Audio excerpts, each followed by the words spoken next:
Welcome to Digital Sculptors. Today we are excited to announce version 3.0 of the Export IGES add-on. This is a major update. The new update provides much better continuity across limit surfaces at the extraordinary vertices.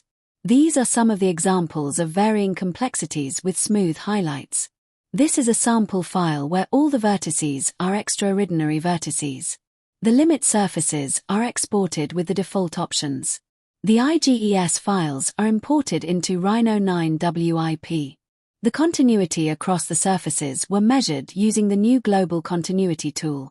As you can see, the files exported using version 3 shows very high continuity and all edges pass the continuity test.